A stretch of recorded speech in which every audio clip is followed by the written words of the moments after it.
पढ़ लिए। समानता का ये अधिकार था कि सबको समान रूप से कोई भी काम, जाति, धर्म, लिंग जो भी होते हैं वो समान अधिकार है सबका। किसी खास समुदाय या किसी खास जाति या किसी खास लोगों के लिए कोई भी अधिकार नहीं है। जो भी अधिकार होंगे, नियम होंगे, सबके लिए बराबर होंगे। ठीक है, ऐसा नहीं होता है कि माँ बाप अपने बेटा को अलग कपड़ा पहनाए, बेटी को अलग कपड़ा पहनाए, बेटी को अलग पहनाए, बेटा को अलग पहनाए, ऐसा कुछ भी नहीं होता। सबके लिए इक्वल होता है। ये नहीं, ऐसा तो कभी थोड़ी ना होता है कि बेटी को अलग भोजन देगा, बेटा को अलग भोजन देगा। हम माँ बाप के लिए हम सब बच्चे बराबर होते हैं। ठीक उसी तरह ये समानता का अधिकार हो गया। स्वतंत्रता का अधिकार का मतलब होता है कि हम स्वतंत्र होते हैं। स्वतंत्र का मतलब कि हमारी जो अधिकार मिला है कि आज़ादी। स्वतंत्रता का मतलब होता है आज़ादी। आज़ादी किस तरह की आज़ादी है? जैसे आप किसी भी स्थान में जाकर आप अपना घर बना सकते हैं, रह सकते हैं, नौकरी कर सकते हैं। ये आपका आज़ादी है। आज़ादी है कि आप हक बात पूरी जोर से किसी के खिलाफ बोल सकते हैं। यह हमारे संविधान ने अधिकार दिया है कि आप कोई अगर चोर है, चाहे वो कितना बड़ा प्रधानमंत्री हो या मुख्यमंत्री हो या विधायक हो या नेता हो या मुखिया हो, आप उसको बोल सकते हैं कि आपने चोरी किया है। यह हमारा संविधान ने अधिकार दिया है कि हक बात बोलने के लिए। ये नहीं कि हमको अधिकार दिया बोलने के लिए 2-4 को मंत्रियों को गाली दे दी मुंह पर, ऐसा नहीं होता है।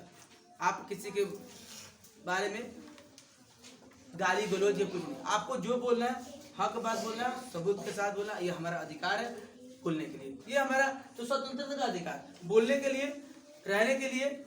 और यहाँ तक कि किसी भी ऐसा नहीं है कि आप मतलब आप ये नहीं खा सकते वो नहीं खा सकते। हमें हर चीज खाने का, पीने का या भारत में जीने का पूरी अधिकार है कि कहीं भी रह सकते हैं, कोई भी नौकरी प्राप्त कर सकते हैं और खान पान कर सकते हैं, या किसी भी नौकरी को कहीं भी जाकर नौकरी कर सकते हैं। ये हमारा अधिकार है, बोलने का अधिकार है।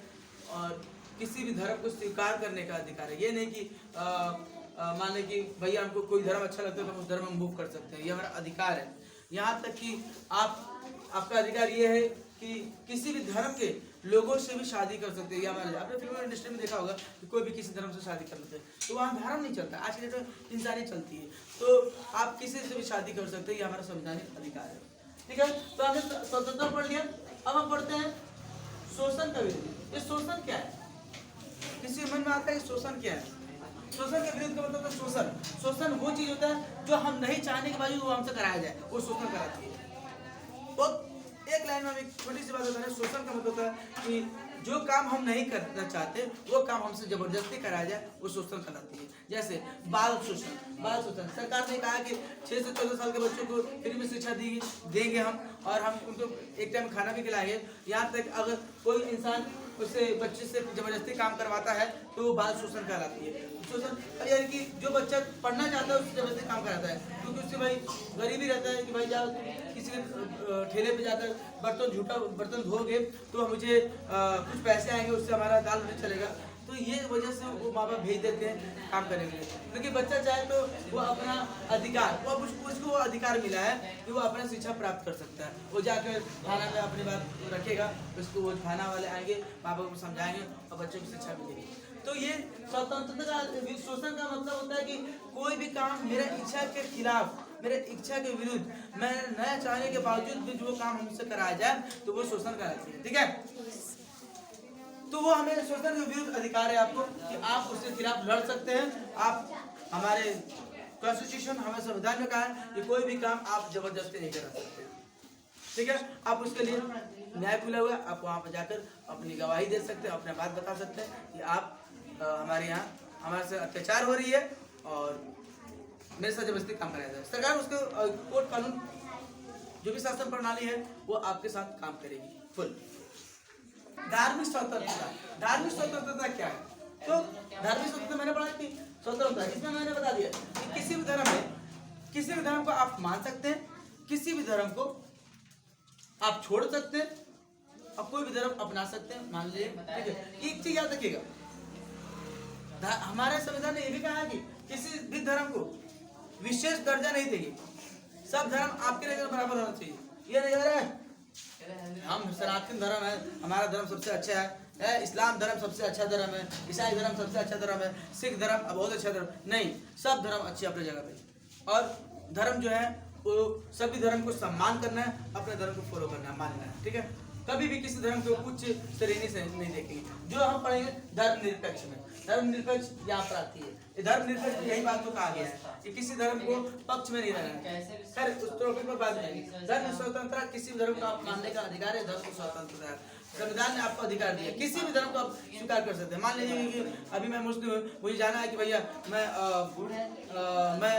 पासवान जाति को एक्सेप्ट करता हूँ, ठीक है, मैं पासवान जाति में चला गया, ठीक है, या मैं मुझे मानना है कि भाई मुझे और ऊंची जाति में जाना है, किसी जाति में मूव करते हैं, ईसाई में जाना है, ईसाई में मूव करेंगे, सिख में जाना है, सिख में मूव कर लेंगे, हमें अधिकार है, ये सब ध्यान रखिए। अगर हम टॉपिक पढ़ते हैं सांस्कृतिक और शैक्षणिक अधिकार। और शैक्षणिक का मतलब शिक्षा, शैक्षणिक अधिकार, किसी भी शिक्षा को आप प्राप्त कर सकते हो, आपको अधिकार है। ये नहीं कि पहले आपने सुना होगा कि डॉक्टर भीमराव अम्बेडकर जब पढ़ाई करते थे उनको विद्यालय से बाहर बैठाया करते थे और ऊंची जाति के लोग अंदर बैठ के पढ़ाई करते थे, उनकी कॉपी को जांच नहीं की जाती थी, क्योंकि ब्राह्मण जो थे वो शिक्षक थे, ऊंची जाति के लोग ऊंचे ऊंचे पोस्ट पर थे, शिक्षक के रूप में वो हुआ करते थे। तो वो लेकिन बाहर में पढ़कर, ये अंदर में पढ़कर कुछ काबिल नहीं बने, वो बाहर में पढ़ के काबिल बने।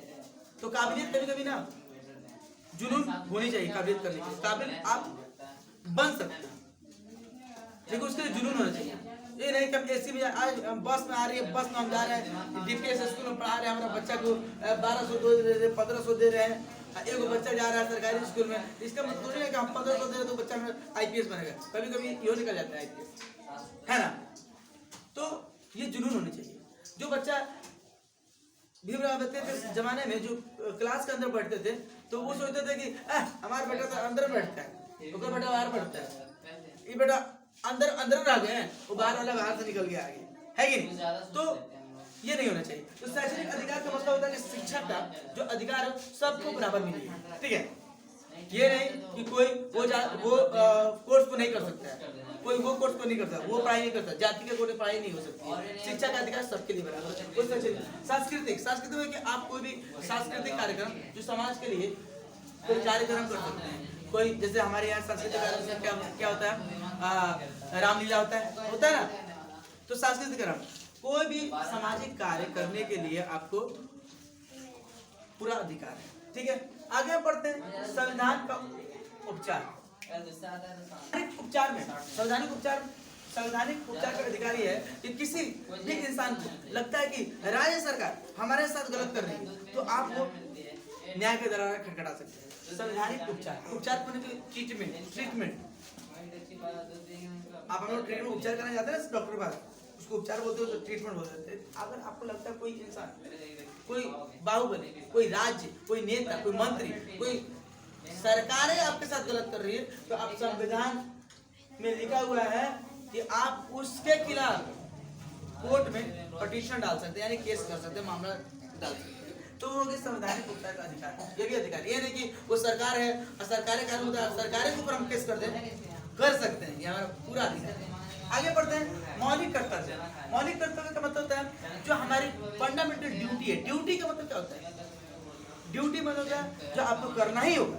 जैसे आपको राष्ट्रीय गान को सम्मान करना होगा, धर्मों का सम्मान करना होगा, ये करना होगा, संविधान को मानना होगा, एक ड्यूटी है आपकी। आप कोई भी ड्यूटी का मतलब है उस पर पूरा तरीके से काम करना। मान लीजिए हम ड्यूटी में हैं, हम आपको पढ़ाने आए हैं, यहाँ तकिया लगा के सोए हुए हैं, तो ये मेरी ड्यूटी है। कौन हमको पैसा देगा? कोई नहीं देगा। अगर गवर्नमेंट में रहेंगे तो हमको लात मार के निकाल देगा।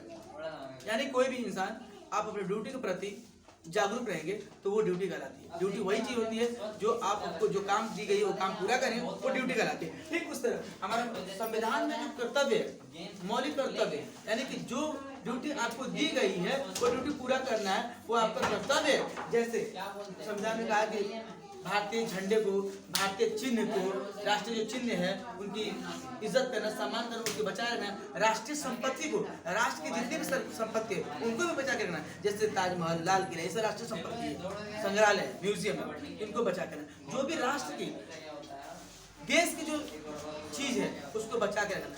जैसे भारतीय है, हमारे देश के लिए सरकारी संपत्ति को बचाए रखना भी हमारा मौलिक कर्तव्य है, ड्यूटी है।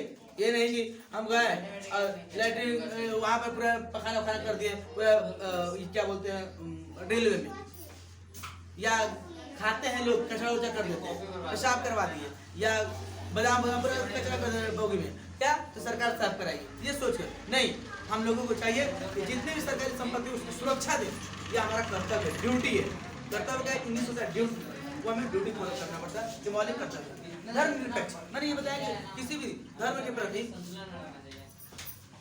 अपनी मान्य अपना झुकाव देखना है, किसी भी धर्म पर कि नहीं वो धर्म ही अच्छा है।